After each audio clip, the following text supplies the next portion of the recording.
In the meantime, Sudanese residents in Khartoum have expressed their dismay at marking the holiday, describing it as an Eid with the taste of blood, stressing that with the ongoing battles, it doesn't feel like it's Eid.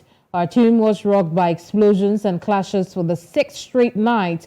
Medics say that even as Eid Al-Fitr celebrations mark the end of the holy Muslim month of fasting began, the International Committee of the Red Cross urged the parties to allow immediate and unimpeded humanitarian access to reach the wounded, stressing it was a legal obligation under international humanitarian law. يعني السودان مبتلى انه يعني تقدير من رب العالمين اننا نعيد عيد ممزوج بصوت الطلقات، عيد ممزوج بصوت الدانات، عيد بطعم الدم بدل انه يكون عيد.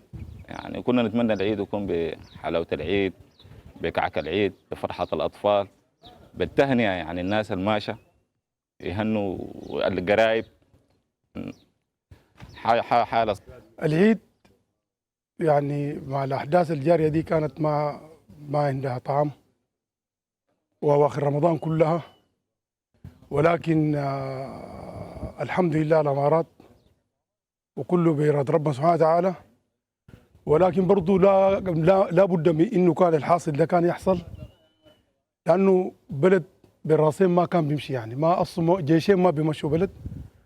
ونحن طبعا مع القوات الشعب المسلحه، اصل البلاد شنو يعني مع قوات الشعب المسلحه. Still in Sudan, the UN Children's Agency, UNICEF, says that at least 9 children have died in Sudan, where fighting is ongoing between the forces of 2 rival generals, and more than 50 children have also been wounded. The World Health Organization said on Friday that over 400 people have been killed, just as 3,500 others have been hurt in the fighting there. Citing Sudanese Health Ministry figures, WHO spokeswoman Margaret Harris said 20 health facilities had stopped functioning and another 12 were at risk of stopping.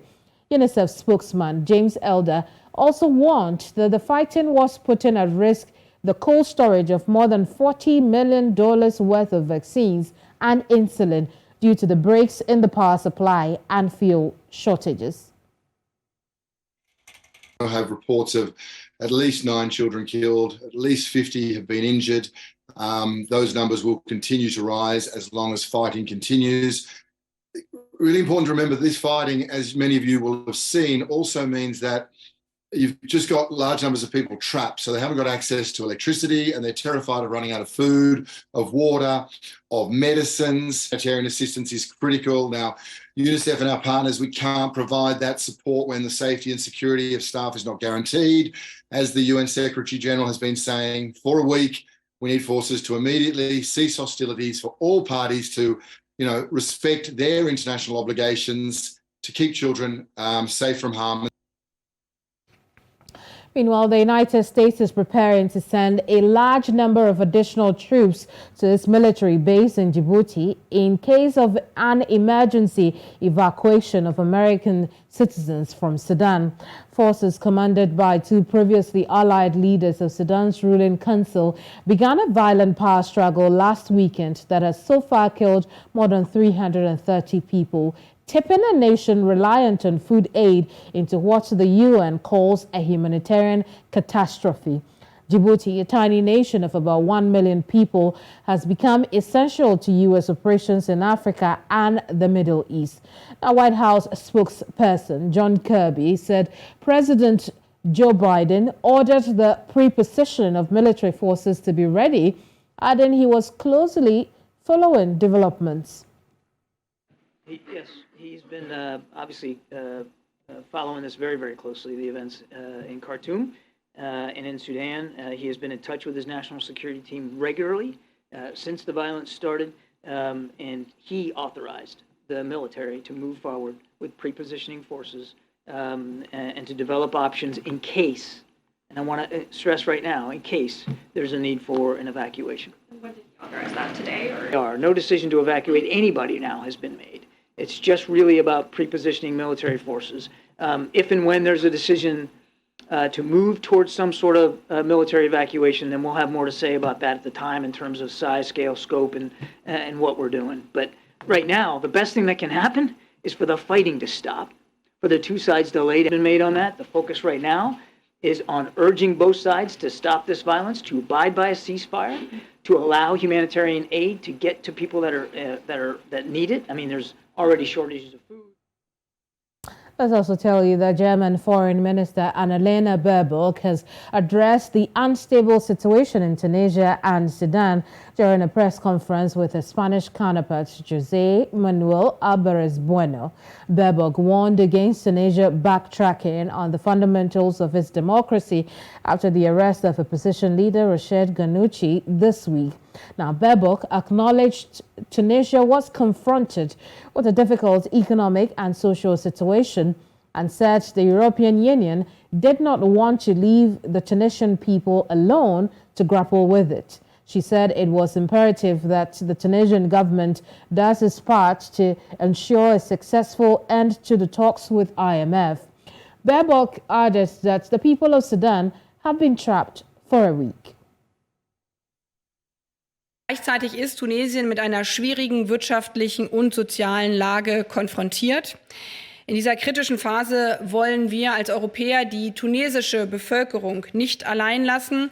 Daher ist aus unserer Sicht so unabdingbar, dass das IWF-Programm endlich angegangen werden kann. Aber dafür braucht es die Punkte, die... Let's have a quick chat about this.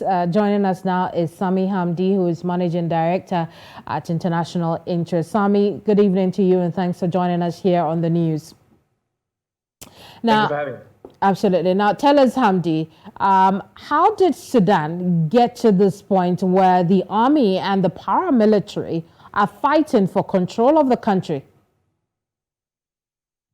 I think there is the immediate reason and then there is the context. The immediate reason is that the army chief Eid-Al Fitr Burhan announced in February that the RSF, or the Rapid Support Force, which is led by Hamdi, should be merged with the army. Hamdi understood that if there is a merging between the army and between the Rapid Support Forces, then that essentially means that his wings are clipped and his power will be taken from him. And as a result, he refused it in March when he went in response to Burhan's move to merge the army. And as Burhan has insisted on the merging of the Rapid Support Force, which has acted as a relatively independent force or grown into an independent force with the help of international backers such as the UAE, Hamdi has decided that instead of merging with the army, he's going to launch a coup in order to try to seize power for himself. That's the immediate reason. But the context is much more complex than that, primarily because the reason Burhan wanted to merge the army and the Rapid Support Forces was because Burhan noticed that the Forces for Freedom and Change, the civilian parties, the leftist party, the Communist Party, who want to assume power, who entered into the deal in 2019 with the army, in which the army would rule for 2 years and then hand over power, these parties have been frustrated at Burhan's refusal to hand over power to them. And Burhan in 2021, not only did he renege the agreement to hand over power, but he also threatened these parties by threatening to hold elections.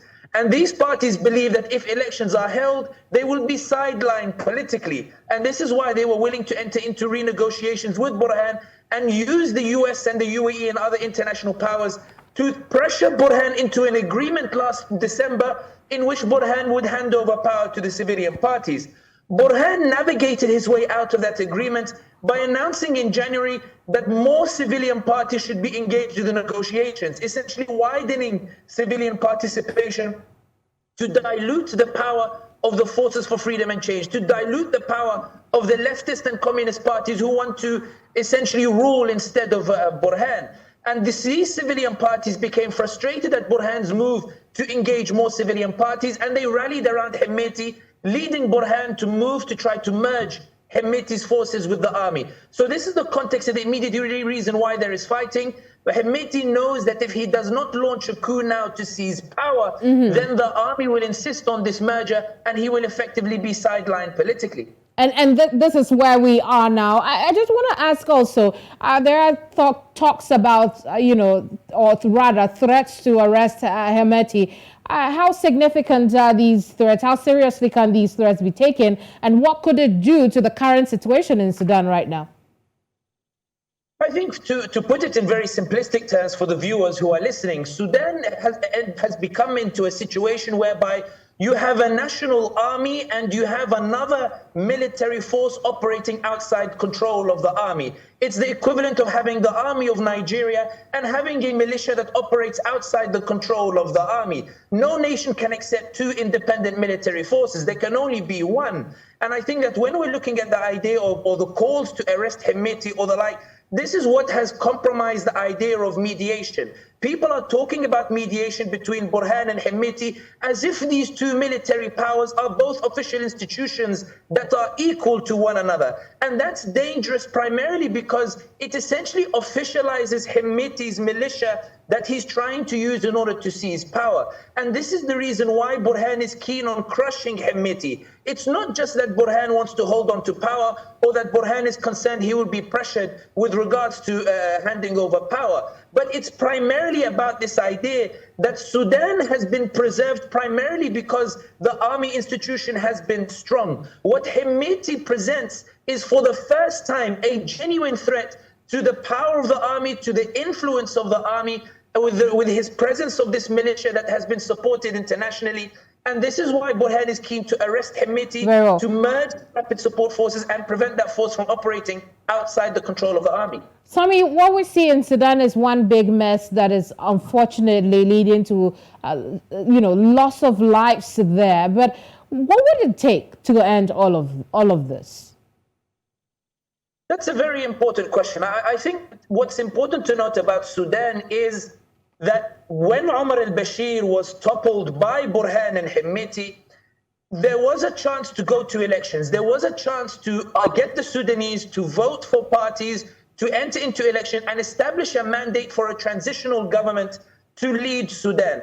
What happened was that the US, the UAE, and the Forces for Freedom and Change believed that if they held elections in the aftermath of Bashir's fall, then the Islamists would most likely win, as they did in Tunisia, as they did in Libya, as they did in Egypt in the post-Arab Spring elections. So instead, they formed a consensus that elections should not be held, that the Sudanese should not be allowed to vote, and that there should be an agreement between the military and these Forces for Freedom and Change, in which there should be an extended transition period in order to embark on ideological changes to the state that the people would not necessarily agree to. The reason I mention this is that the crux of the issue is that this whole transition period has been built on denying the Sudanese the opportunity to choose their own leaders. The Americans believe that they toppled al-Bashir via sanctions, and therefore they should dictate the terms of Sudan's rehabilitation into the international community. That means that for Burhan, for Hemeti, for the Forces of Freedom and Change,